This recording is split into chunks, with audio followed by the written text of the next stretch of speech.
Hey, what's going on everybody? It's Lower Parchment 01 and we're back at it again with a brand new Brawl Stars video today. But before we get started, please make sure to go down below and give that like button a big fat smash. Make sure to follow me on Twitter, and also don't forget to subscribe to my channel and click the little bell so you get notifications every single time I upload.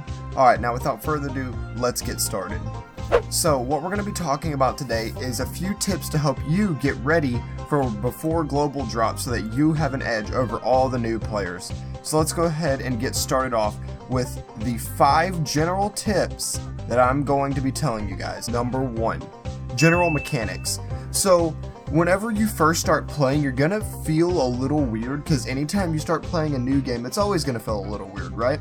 But here's a few general movement tips and just general attacking tips that I've learned that have helped me win a lot more 1v1s in a public matchup.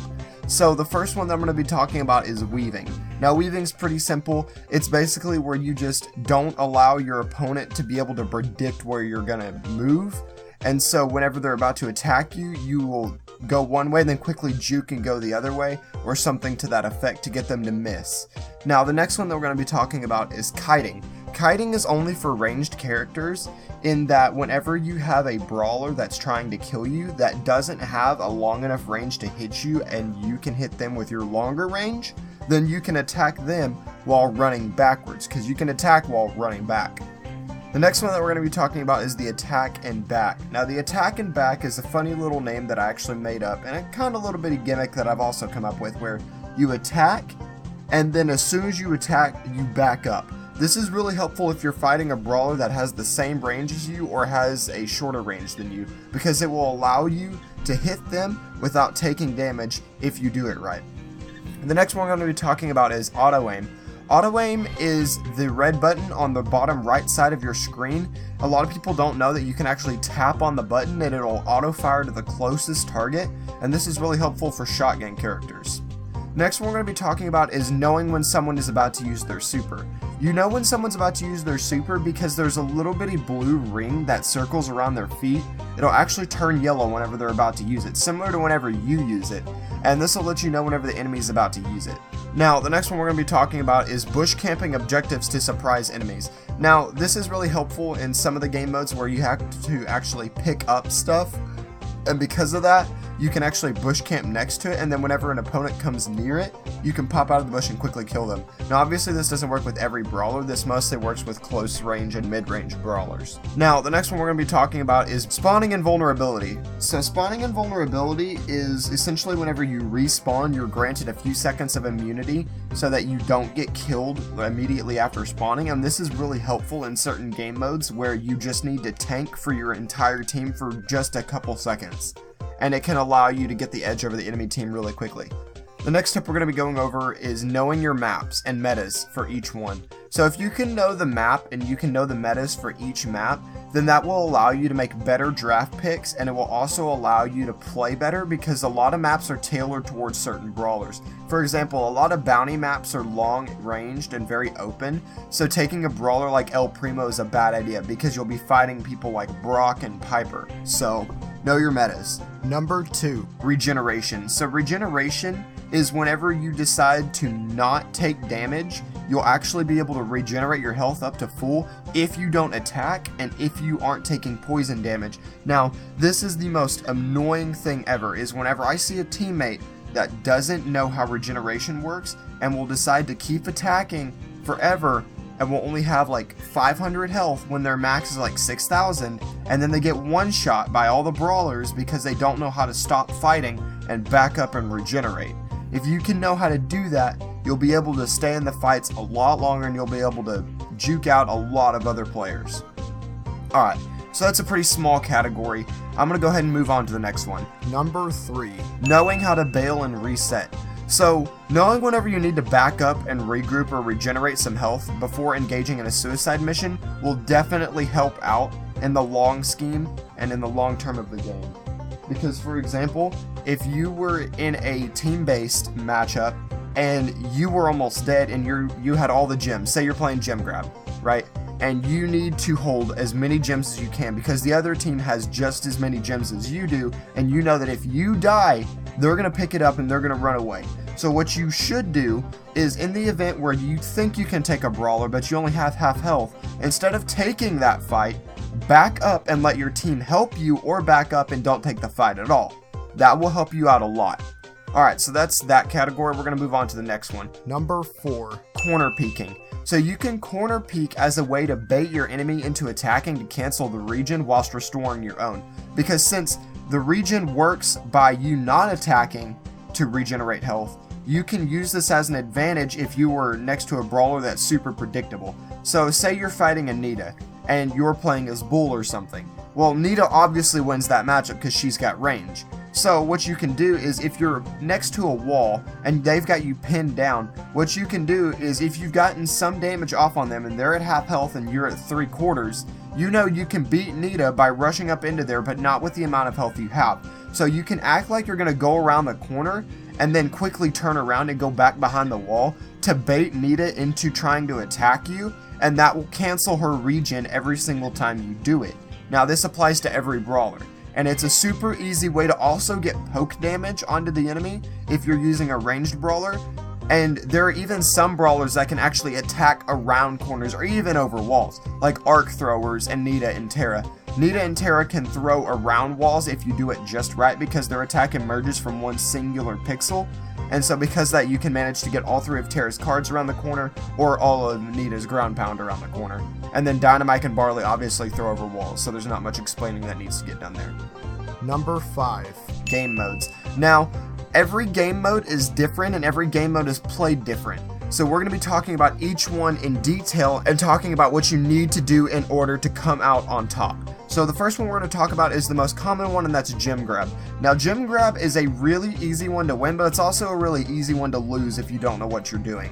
Now, the best way to win Gem Grab is to work with your teammates and not against them. But obviously don't stick your neck out if you know they're going to die anyway. Don't try to be the pro, don't try to do stupid stuff, and stay with your team.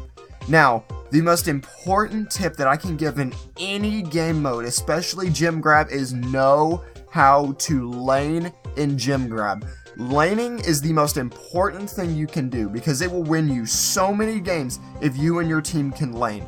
And this is essentially similar to League of Legends if you've ever played that MOBA on the PC, in that you have several people on your team and you all split up and take a different lane. Now, you may think that that's ridiculous and cannot be done in Brawl Stars, but if you were to look at a Gem Grab map, you can divide it into 3 sections, and the middle section is typically open while the side sections are generally kind of closed off and sometimes even have bushes and allow for easy flanks. Because a lot of the time, I'm pretty much the only one that knows how to lane every time I match up, and so because of that, you can use those side flanks to get around the enemy team and sandwich them with your team that's going in the middle.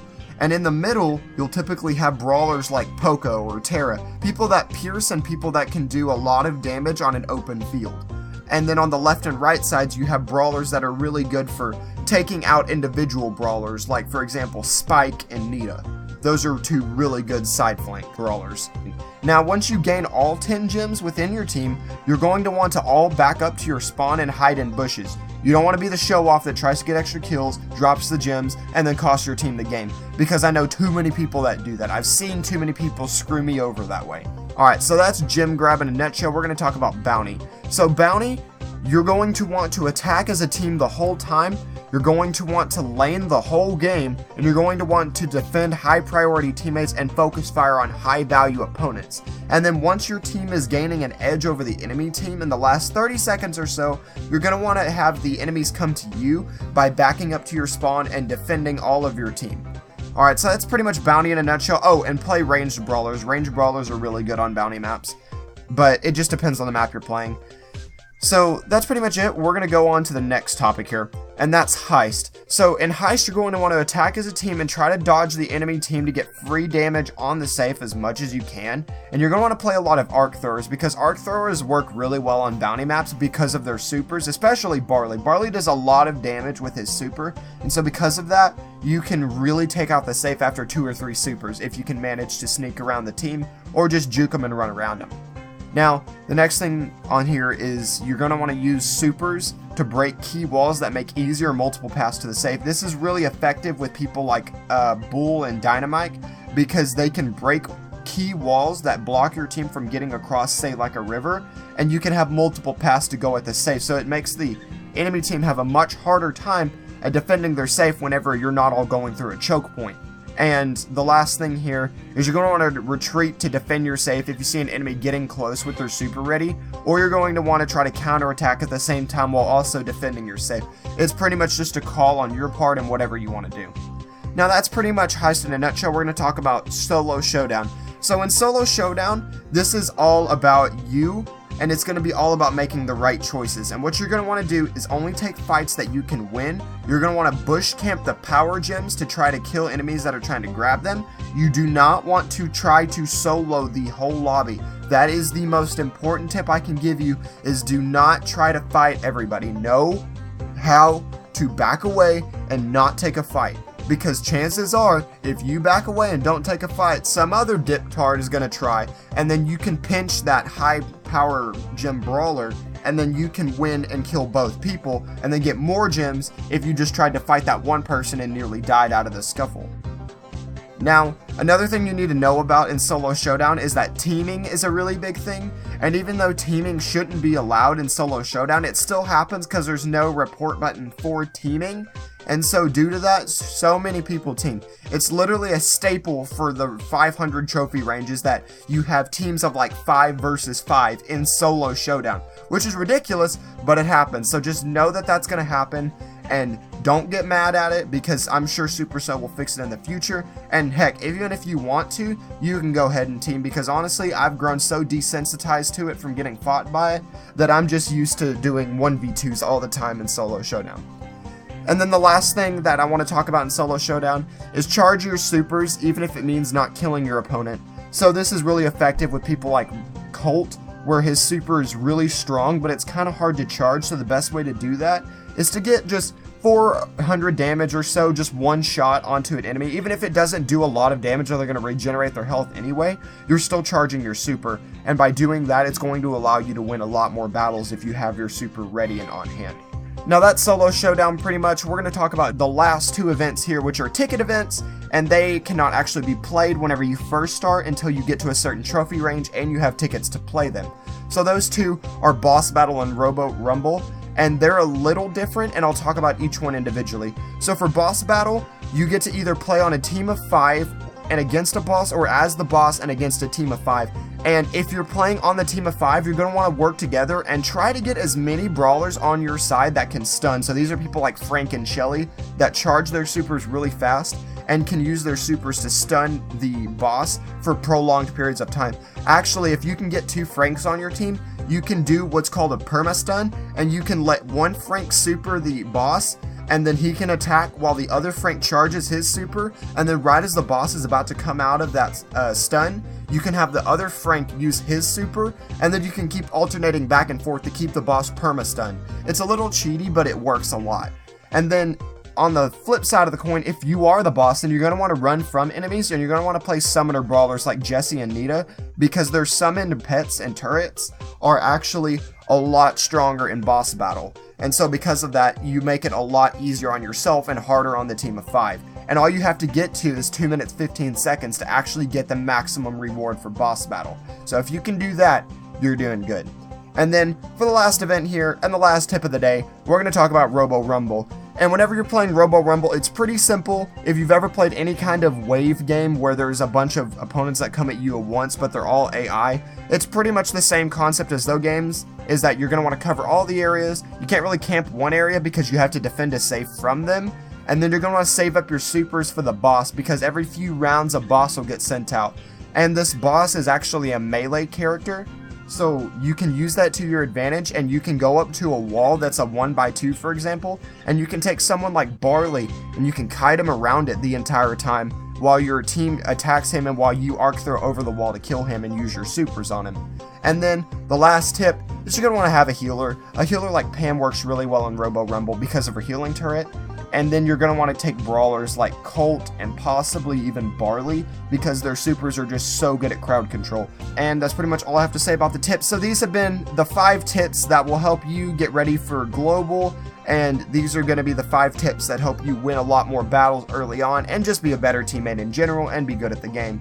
So thank you guys so much for watching. If you guys enjoyed, please be sure to leave a big fat thumbs up, and if you really liked it, make sure to hit that subscribe button, and I will see you guys all next Monday with the next video, and I'll see you all tomorrow in the arena whenever this game goes global. Bye bye.